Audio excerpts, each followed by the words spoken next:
I think David Locke came up with a pretty cool formula. I mean, I don't think he necessarily came up with it, but he talked about it. And as Utah Jazz fans, I took a look at it, and I think it's a really good depiction of what you need to do to win a championship. And basically, what he's saying is, if you have a championship contender, or if you want to win a championship, you need to have a top 10 player in the NBA, like an MVP caliber level player. You need a top 20 player, and you need a top 50 player. And if you take a look at the guys, who have done it, who have won, the orgs who have done it, and you look at the Denver Nuggets, they got Jokic, MVP level player, Jamal Murray. He's a top 20 player for sure. He explodes. And then you have people like Aaron Gordon, Michael Porter Jr., things like that. And what these guys essentially do is they get their core pieces, and then they get a bunch of really good guys to fit around them. Somebody like Contavious Caldwell-Pope, or other, veterans that can help really push, seasoned guys who can really make the push in the playoffs too. We saw it with, what about the Lakers when they won in the bubble? They have LeBron James, top 10 player, Anthony Davis, another top 10 player, arguably. And then they had, other players exploding on the scene too that really helped. Dwight Howard helped them a lot. Dwight Howard. Yeah, I mean, they had seasoned veterans like Rondo who came in, who made a really good playoff push. And so, you get those core pieces, you see it year after year.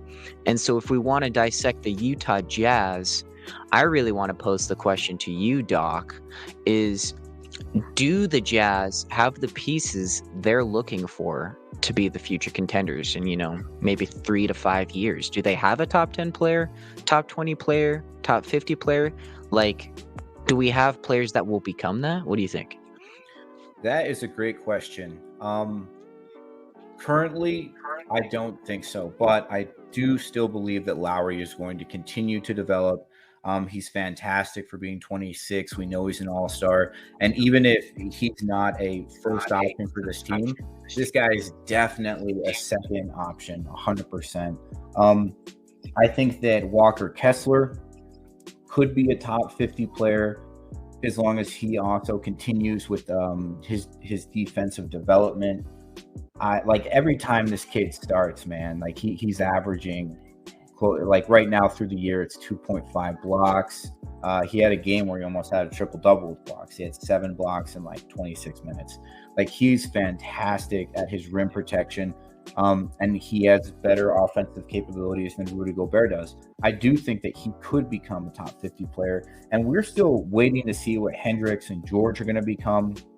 But I think we still need some more. I do. I really think that. I think Keyonte is, man, that kid is special. I think we all know that, especially as Jazz fans. But we definitely need a more high-profile level guy. Now, could Keyonte George turn into that? Possibly. Like, he has great ball handling skills, especially for a rookie. And like he barely posted his best game yet with 30 and 7 before he got injured. Maybe he could be a top 20 player. Yeah, I mean, I think so. I think just looking at what he did in the summer league, where he was averaging, his first couple games, he was averaging in like the 30s or something like that. And then he had a stint where he got injured in like the first 5 minutes. So it lowered his summer league average, but he was hitting up like 30 and 10. And so he was looking incredible, and it has been a little bit slower of a start for him in this season. And, he's had a ton of responsibility put on him. And even with Clarkson being out, with Lauri being out for a stint, he became one of the primary options, if not the primary shooter, taking 15 to 20 shots. And that is a lot to ask for a rookie. And so we're seeing stuff where he's, shooting in the 30 percentile, or not 30 percentile, but like 30% for both three and sometimes field goal percentage. But it's starting to go up. And like you mentioned before, he had that 30-point night where he looked incredible. And he even had a great first half. And, in the fourth quarter, he really went off. And you could argue that that's when they put in their bench players. But he did good at the start as well. I think this guy is capable of becoming, one of the top 20 players that the Jazz need. And I don't say that often. I think that a lot of rookies that we That's get, I true. see them and, I see some potential, but I don't really think that they can make that climb. But I really think with him, he could be something like that. He reminds me a little bit of Jamal Murray, that type of prototype. And if we find somebody who can really play off of him, play with him, and that might even be Lauri Markkanen, that would be a great cornerstone, a great piece. But I think I'm on the same boat as you, Doc D. I think that the Jazz still need to dive in a little bit deeper Yeah. and see what they can get potentially with trades or within the draft to really find and solidify those pieces that could maybe grow into a top 10, top 20. Because in my opinion, I think Lauri Markkanen, I don't know if he ever could be a top 10 player. I think that potentially we see number two options become top 10 players, but I can see him being a top 20 player. And I'm not sure he's at that right now, but he could become that and, develop his game a little bit more, his ISO game. And maybe he could be a number one option, but I still kind of see him being like a second or third option. Even if you were looking at other teams, Doc, I think he would, like a championship contender team, he'd probably be thrown in the second or third option. But what do you think? No, I agree with that. On a championship caliber team, the current Lauri Markkanen that we have is definitely a second option. Now, we've talked about this ad nauseum. We know he needs to help develop his ISO game a little more. He needs to help a little more with facilitation. Those are skills that he can continue to develop. But yeah, like if we were to pluck Lauri right now and put him on a championship team, he'd absolutely be a number two option. But I think that shows us how special of a player we have right now on our team. The fact that we have a guy who could definitely be like a number two option, like no problem on a championship team. And at only 26 years old, this kid continues to develop, which is what we want to see from him. But like in terms of number two options, like when I think of that, like let's think of some teams that are contending. We got Jaylen Brown, Dame Lillard, Anthony Davis, Jamal Murray, the Domantas Sabonis. Those guys are all second options on their teams. And I think Lauri right now is right up there with a few of them. And I think he's just going to get better, man. He's just going to get better and better. Like I just know he is. He's 26. He's barely entering his prime. But with that said, the Jazz, if they want to be aggressive on the trade during trade season, one player that I really think they should go for, man, is Marcus Smart. So Marcus Smart, huh? Yeah, hear me out on this, man. Marcus Smart is 29 years old. He was the first DPOY since Gary Payton in the 95-96 season. That's over 25 years ago? Like 24 or something like that. That's crazy. He's a great defender. He sets a good tone on defense. He's a good locker room presence. He's a good locker room leader. And that's kind of what the Jazz are missing right now because, Lauri is the best player on our team right now. And he's still kind of developing into that leadership role. He doesn't seem to be a very vocal leader the same way other players are. Do you know what I mean? And that's fine. If that's what he is, that's what he is. But Marcus Smart adds a sense of leadership that we just don't have currently that is really important to building that championship culture. We have a lot of young guys. We have a lot of really good veteran role players. We have Lauri Markkanen. We need someone to come out and just kind of set the tone on defense and set the tone energy-wise when we play. I think that's really important, especially since we are still really in the genesis of rebuilding what Utah Jazz culture is. And I think Marcus Smart would give us that. Now, that doesn't mean that we're going to turn around and compete for the title this year. But I'll tell you what, man, we're not that far from the play-in.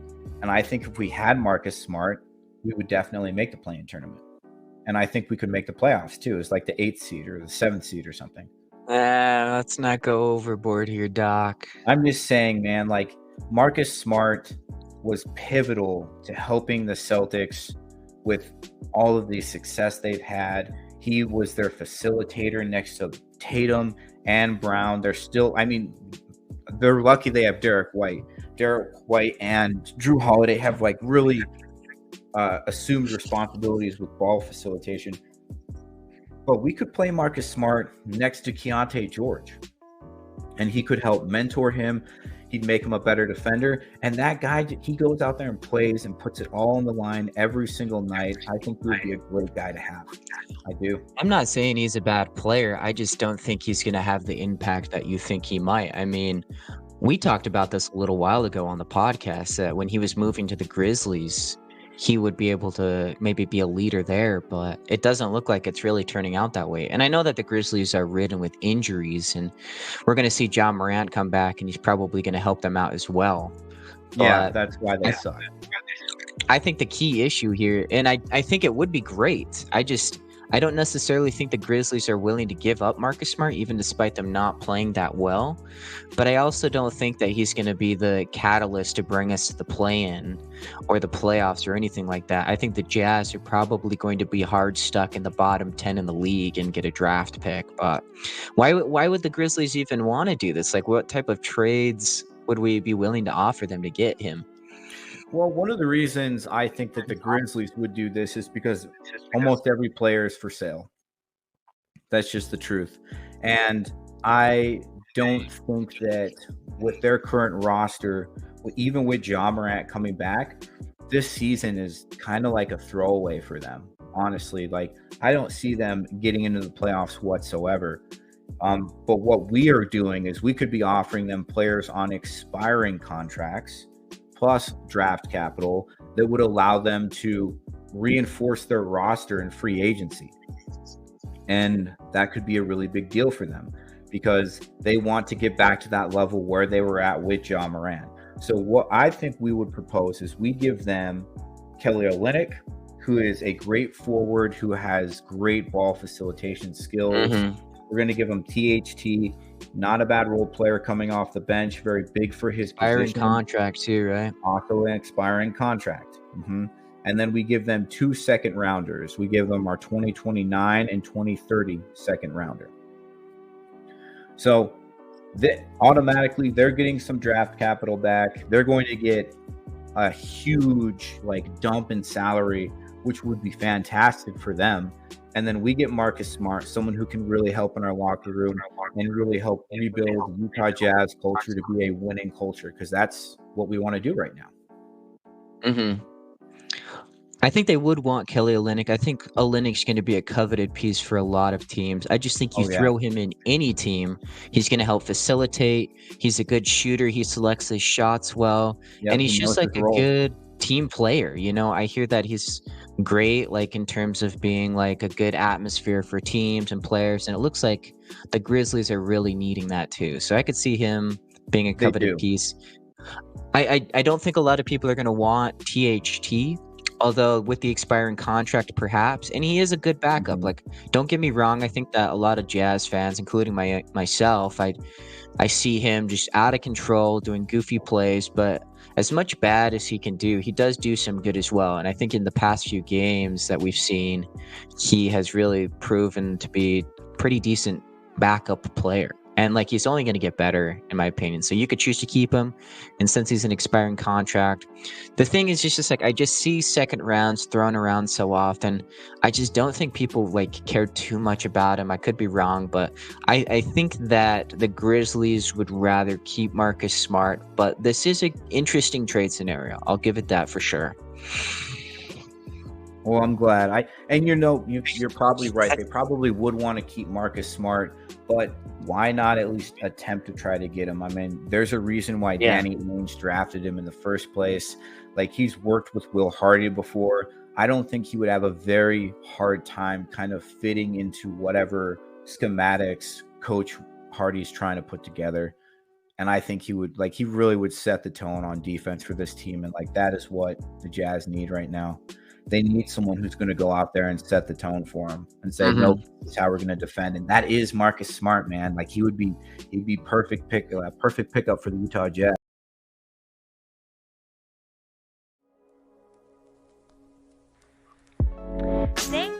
for watching another episode of the Full Court Press NBA podcast. For the full podcast, click the link below and subscribe for more hoops